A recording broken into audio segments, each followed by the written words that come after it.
दिल्ली विधानसभा चुनाव में आज से जो प्रत्याशी हैं उनके नामांकन शुरू हो गए हैं और इसको लेकर के जो चुनाव आयोग है और मुख्य चुनाव कार्यालय उसकी तरफ से अलग अलग जगहों पर जो प्रशासनिक भवन है, प्रशासनिक कार्यालय हैं, वहाँ पे तैयारियां पूरी कर ली गई हैं। हम इस वक्त मौजूद हैं नई दिल्ली के जामनगर हाउस में। यहाँ पर भी प्रशासन की तरफ से चुनाव नामांकन के लिए तैयारियां पूरी की गई हैं और यहाँ पर जो नामांकन फॉर्म है वो लेने आने का सिलसिला जो दावेदार हैं उनका शुरू हो गया है। आज हमारे साथ मौजूद हैं एक निर्दलीय प्रत्याशी जिनका ये दावा है कि हम वो फॉर्म लेने आए हैं और नई दिल्ली जो विधानसभा क्षेत्र है वहाँ से चुनाव लड़ेंगे। और ख़ास बात यह भी है कि 2020 में भी वह चुनाव लड़े थे और लेकिन उनको सिर्फ महज 36 वोटें मिली थी। आइए हम बात करते हैं। क्या नाम है सर आपका? अशोक अज्ञानी।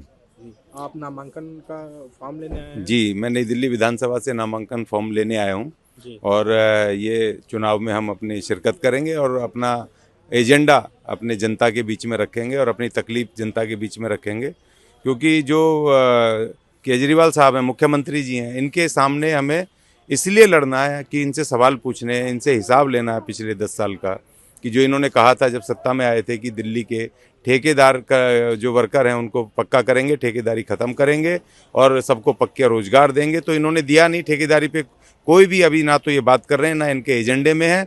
और जब 10 साल पहले इन्होंने कहा था तो तब की हिसाब हमें आज तक पूरे 10 साल का लेना है, तो इसलिए हमें लड़ना है और यहाँ अपनी बात करनी है। सवाल वोट का नहीं है, सवाल इस बात का कि इस माध्यम से, चुनाव के माध्यम से तमाम मीडिया, प्रशासन, तमाम नागरिक इस तरफ ध्यान देते हैं और जब हम बोलते हैं तो लोग सुनते हैं। तो हमारे जो कर्मचारी हैं, ठेकेदार के कर्मचारियों की इतनी तकलीफ है आज की तारीख में कि हर 6 महीने में, हर साल में दिल्ली सरकार, केंद्र सरकार ठेकेदार बदल देती है और उनको लगातार शोषण का शिकार होना पड़ता है, नौकरी से हाथ धोना पड़ता है और ठेकेदार आकर के पैसे मांग रहा है, घूस मांग रहा है, खुली घूस, 10,000, 20,000, 50,000 रुपये घूस मांग रहे हैं। अगर वो नहीं देते हैं तो उनको निकाल के बाहर कर देते हैं। अगर वो मिनिमम वेजेस नहीं दे रहे हैं तो जो कानून है, अगर उसकी आवाज़ उठाते हैं तो निकाल के बाहर कर देते हैं। ठेकेदार कौन होते हैं? जो निजी कंपनियों में नौकरी रखते हैं श्रमिकों को, वो ठेकेदार? नहीं, निजी कंपनियों में ये सरकारी क्षेत्र में, अच्छा, सरकारी क्षेत्र में ठेकेदार हायर करते हैं, प्राइवेट ठेकेदार, मैन पावर ठेकेदार, तो उनको ये हायर करते हैं और वो लोग इनका शोषण करते हैं, ना मिनिमम वेज पूरा देते हैं।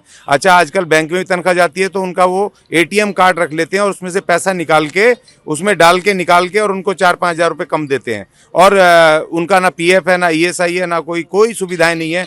तो हमने कहा ठेकेदारी के विरुद्ध राजनीतिक युद्ध, क्योंकि राजनीतिक बहुत प्रदर्शन कर लिए हमने, बहुत धरने कर लिए, बहुत हमने भूख हड़तालें कर ली, लेकिन कोई नहीं सुन रहा हमारी बात। नई दिल्ली विधानसभा सीट का जो आपने चयन किया लड़ने के लिए, उसके पीछे खास वजह सिर्फ यही कि केजरीवाल से आप सवाल पूछना चाहते हैं? हाँ बिल्कुल, क्योंकि मुख्यमंत्री दिल्ली सरकार का चुनाव है और सवाल तो हम केंद्र सरकार से पूछेंगे, क्योंकि उनका भी प्रत्याशी है, बीजेपी पार्टी का जो वो है उनका भी प्रत्याशी है। तो दोनों पार्टियों से हम सवाल पूछेंगे कि आखिर ठेकेदारी क्यों नहीं खत्म कर रहे हो, आप डायरेक्ट कर्मचारी को पक्की नौकरी क्यों नहीं दे रहे हो। अच्छा, नौकरी नहीं मिल रही कर्मचारियों की, ठेकेदारी जो व्यवस्था उसके खिलाफ आप चुनाव लड़ करके रोजगार के लिए कि 10 साल में आपने कितना रोजगार दिया, हमें फ्री बिजली पानी, हमें फ्री ये सब चीजें, 1100 रुपये, 2100 रुपये या डीटीसी फ्री नहीं चाहिए, हमें इज्जत से जीना भाई। हमें 50,000 की पक्की नौकरी दे दो, हम खरीद लेंगे तुम्हारी बिजली, हम पानी भी खरीदेंगे, हम डीटीसी का किराया भी खरीदेंगे। तुम हमें 10,000 रुपये की नौकरी दे के, शोषण करवा के तुम ड्रामा कर रहे हो, फ्री बिजली, फ्री पानी, फ्री बिजली। कहाँ पर फ्री बिजली है? हमारा पैसा ही उन चोर बिजली कंपनियों को दे रहे हो तुम,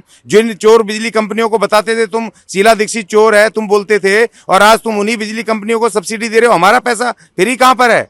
अगर 201 से एक भी यूनिट ऊपर हो गई तो सारे यूनिट के पैसा तुम वसूल कर रहे हो। कहां पर फ्री है? हमारा जो एम्प्लॉयमेंट का पैसा था, दिल्ली का जो डेवलपमेंट का पैसा था, वो तुम चोर कंपनियों को दे रहे हो, हजारों करोड़ रुपया। आप 2020 में भी चुनाव लड़े थे? हाँ बिल्कुल, 2020 में भी चुनाव लड़ा था और हमने यही मुद्दा उठाया था। कौन सी सीट से लड़े थे? नई दिल्ली से, यहीं से लड़ा था। बिल्कुल। कितने वोट पाए थे? 36 वोट मिले थे, लेकिन वोट का सवाल नहीं है, मुझे तो प्रचार करना, मुझे सवाल पूछना है। इन दोनों पार्टियों से हमें सवाल पूछना है, क्योंकि हमें वोट मिलेगा कहां से? ना हमारे पास धन है, ना हमारे पास मीडिया है, ना हमारे पास संसाधन है ज्यादातर लोगों तक पहुंचने के लिए। और इन्होंने देखिए कितना अजीब सी बात है, आज ये इन पार्टियों के पास एजेंडा नहीं है। ये बात कर रहे हैं शीश महल की, राजमहल की, फ्री बिजली, फ्री पानी, फ्री पराने, फ्री डिकड़े, लेकिन ये बात नहीं कर रहे हैं एजेंडे पे। ये मजदूरों की पक्की नौकरी की बात नहीं कर रहे हैं, ये लोगों को रोजगार की बात नहीं कर रहे हैं। ये SC ST के जो 20,000 करोड़ रुपए दिल्ली सरकार खा गई, उनको कैसे वापस करोगे, उस पर बात नहीं कर रहे हैं। तो ये वर्किंग क्लास के साथ बिल्कुल धोखा है।